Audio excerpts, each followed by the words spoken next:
Greetings and welcome, fellow soldiers of Gallia, to another episode of Let's Play Valkyria Chronicles. Right, so I finished picking out my soldiers, although, wouldn't you know, just as I had finished it the previous time, as I'd just been showing you what I've been doing, the game crashed to desktop. So I had to do it all over again. And as it turned out, I didn't get quite the same soldiers as I had previously, aside from the main ones, of course. A couple of duplications, but other than that, there's some different faces in there. It's not really important here and now. I also cannot yet go back and replay missions. I may not be able to until the end of the game, which would be a pity, but oh well, it's not that important right now because missions before now haven't really given me all that much experience points. And regardless of how bad I do in the missions, as long as I beat them, it's still considered a victory. This is, after all, a memoir of the events, not a progression of things that happen in sequence. Happening in real time, rather. This is all the memoirs of Irene Collar, who we haven't met yet, but will be soon meeting, because I can see her picture on this page. I'll leave you to guess who it is. Anyways, let us carry on with the story, which is important.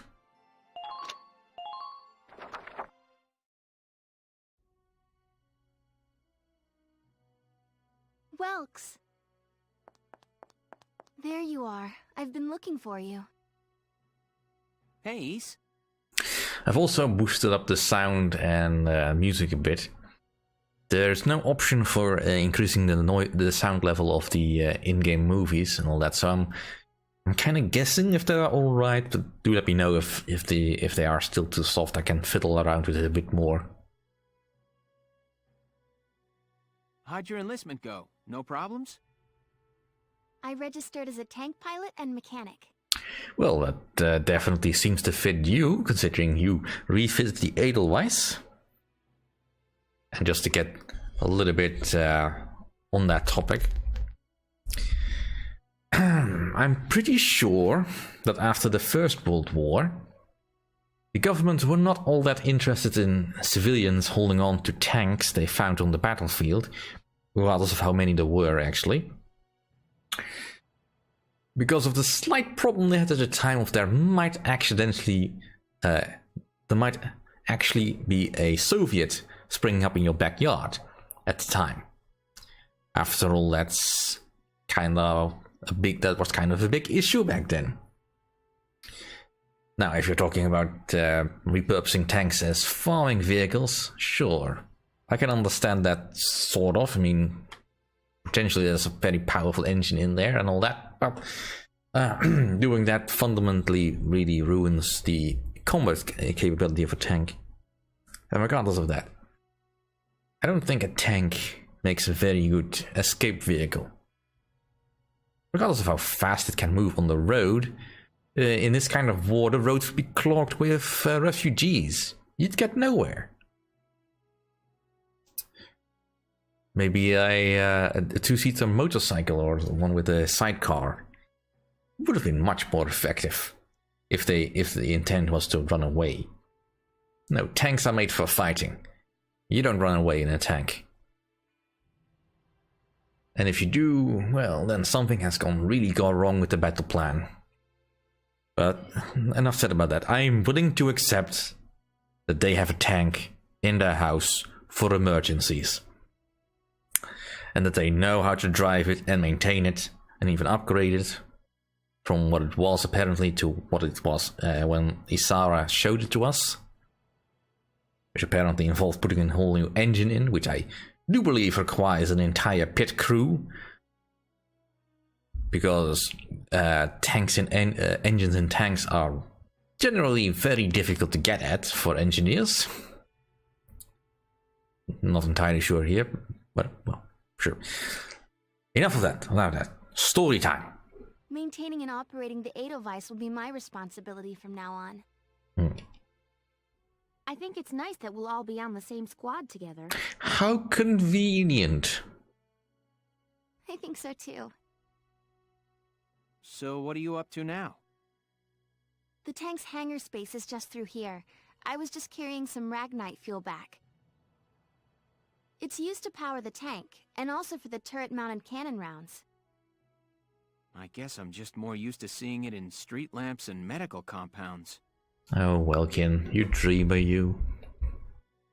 Seems like everything is Ragnite-powered these days. That stuff is everywhere. Yeah, that would make it very valuable. Not enough of it for some people, though. It's the source of a lot of conflict. They say the Empire's invading only to get at all the Ragnite in Gallian soil. Well, it's certainly a very convenient excuse. Oh, that's right. I had something to give you, Welks. What's this? Well, a gun. It looked like a flare gun, but still. Father's flare gun. It was in the barn, but I thought you might have some use for it. Another hand-me-down. I gave it a once-over. It might be old, but it's still serviceable. I didn't mean...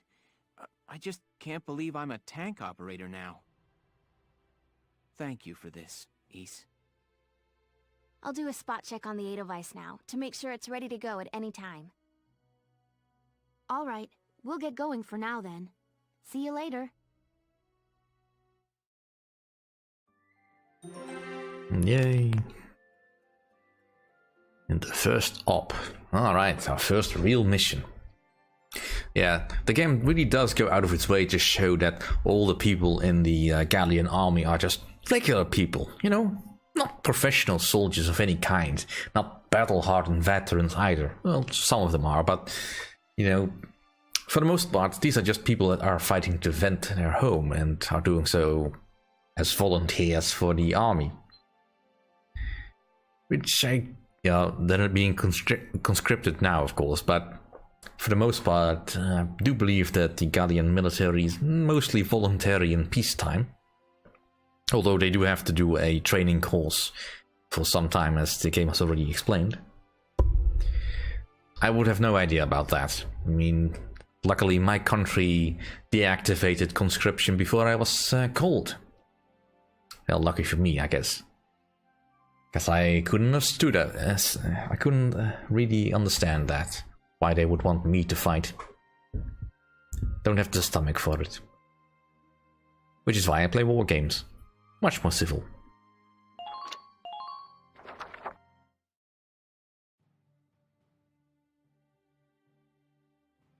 I'll cut to the chase. Here's your mission. The Great Vasel Bridge was just taken by the Empire. It's a key strategic position. The Great Vasel Bridge? It's a major drawbridge crossing the canal in Vasel, just outside the capital.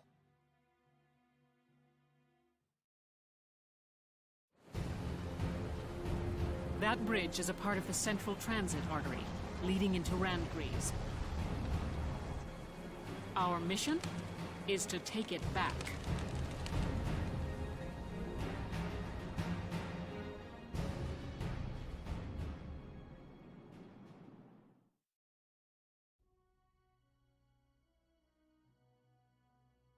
The Empire has been running a blitz, with their shock troops outrunning their defense.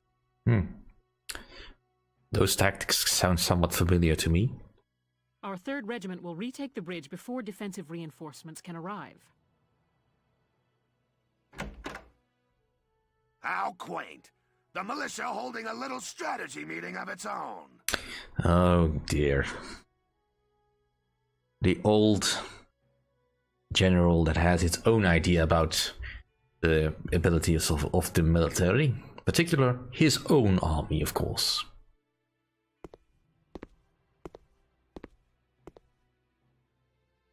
How long were you planning on hiding out in here, Verrot? My apologies, sir. We'll depart soon. Whatever. They're just country mice. It's not like they'll be much help. Yay. I mean, I sort of get why this kind of character is in stories like this, but still, come on. You know that Squad 7 is gonna win the war. Well, effectively the entire Gallian military will do that, but the way it's being portrayed here, it does seem like Squad 7 is doing all the heavy lifting. More help perhaps than your army unit that couldn't hold the bridge in the first place. Hey! Regardless, Vasel remains a critical position. We'll reclaim it immediately. Well, all good. See that you do. Who was that? General Damon, commander of the Central Forces. Central Forces? That's the army branch the militia was folded into, right? That's right. They say the general's an aristocrat. He looks down on the common militia. You really need to explain that, Valdio? That doesn't make any sense. Sure it does, if you don't think about it. Right. Now that the war's begun, we all need to band together and fight to keep Gallia safe. Yeah, that's the ideal, but that doesn't really take into account the human element. Who cares at this point whether you're in the army or the militia? It's ridiculous.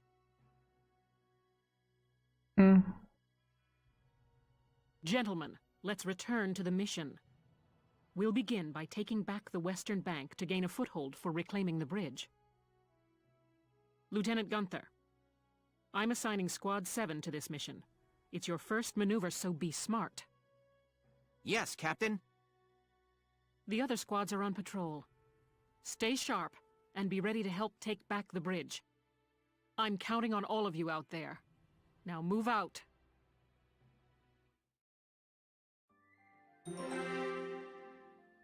Yay, Skirmishes tab is now available. About Skirmishes. Unlike those within the main storyline, the battles found on the Skirmishes tab can be played any number of times. Right, so that was my mistake. Perfect for amassing experience and research fees. Try them if you're feeling underpowered. So basically optional battles. I probably will not be showcasing them very much, if at all. Because, like they're saying here, it's really just to grind for experience points. Press the Y button to open the menu, then choose the Skirmishes tab. Yeah. New skirmishes are added as you progress through the main plot, and the difficulty of each skirmish can be set freely. Just be careful. Though not a plot battle, soldiers lost during skirmishes can still die. Yes, a new skirmish battle has indeed been added. And let's see if we can just see what it is. So basically the outskirts of Baru. So it looks like all our battles that we did before we can play again here, but for now we'll not headquarters, no.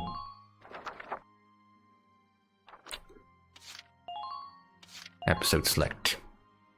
For now we'll just be going on to Vasel Urban Warfare. Playing the skirmishes does have some other bonuses. I believe you can unlock certain weapons through that. And there will definitely be certain challenge missions later on that will definitely give you weapons, particularly weapons controlled by enemy soldiers. Or used by the enemy. But that's not really important right now. Let's get on to the battle. Actually, let's save before something crashes again. Here are details on the current operation.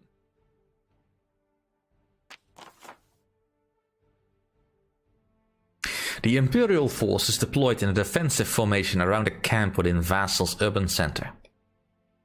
You will assign your squad position split between a city team and a riverside team. The city team will protect the base camp while the riverside team strikes the enemy. Your objective is to occupy the enemy's camp. Defeat the enemy units defending the camp, then get to the flag hung above the camp to occupy it. Beginning with this operation, you will be responsible for assigning your soldiers to their combat positions. Before commencing the operation, choose the position units command to view a list of deployable units. Then, once you have selected the unit you would like to deploy, choose the position you wish them to take. Intelligence reports say that they have tanks stationed in the city area there. It would behoove you to include an anti-tank unit on the city team to facilitate its neutralization.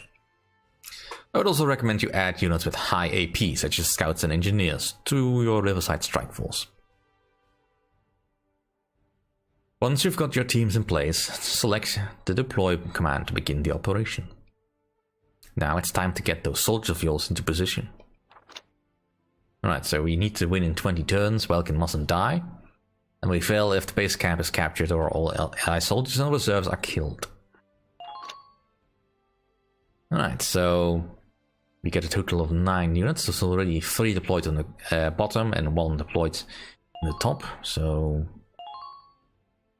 alright, so at the moment I believe that's just Largo stationed there. Yep. So we need to find some people that work well with him now. Or most likely that work well near him. I don't know for certain I have them, but I do have Hans. So get him there. And Jan.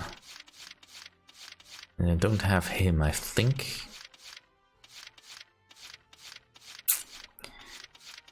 I will want a sniper here. Just use this.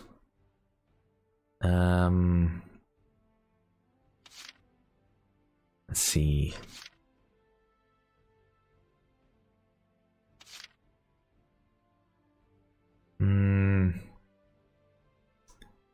Neither of these are truly good, but you know, I'll just get at least 1 sniper over here.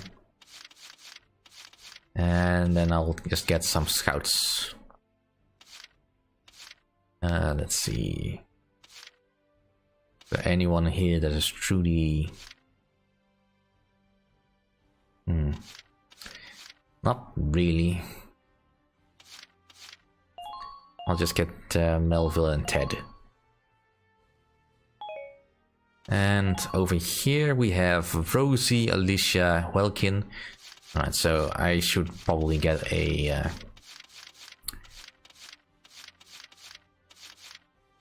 an engineer over here.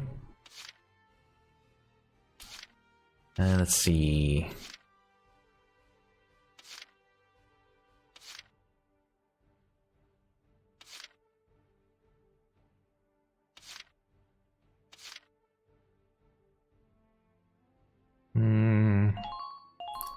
Get Dallas over here. Alright, that'll do.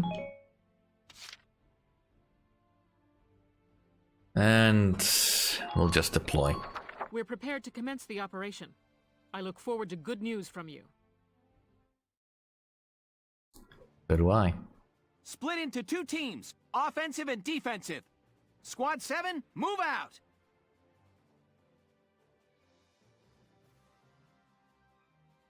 Still sort of impressive that he can shout that all that way without a mic. All right, it's our first mission. Let's split into 2 teams, City and Riverside. Yeah, we've already done that. I suppose those 2 things near his neck could be the mics, but even so, that seems a little bit out of style for the nature of the technology. Oh well. I'll lead the Riverside team towards the enemy encampment with the Edelweiss. And besides which, none of the others are wearing headgear like that. Shock Trooper here. Leave the offense to me. City team, your job is to guard the base. Be ready for anything, including tanks. How long you think I've been an anti-tank man? Couple of tanks ain't no sweat. That's a spirit, Largo. Now, let's move out! Listen closely. This information could save your life. About occupying camps. Camps found around the battlefield grant your forces a number of advantages. Units stationed near camps get a boost to their defense and to the amount of HP recovered at the start of each turn. Even tanks, which usually get no HP bonus, will regain some HP at each turn's start. Weapons with limited ammo like grenades and mortars and lances are also replenished. If there are enemy units around the camp, however, you cannot occupy it until they have been defeated. Effectively defending your camps while taking down the enemies will pave your way to victory. And we'll be doing so next time. Thank you for watching.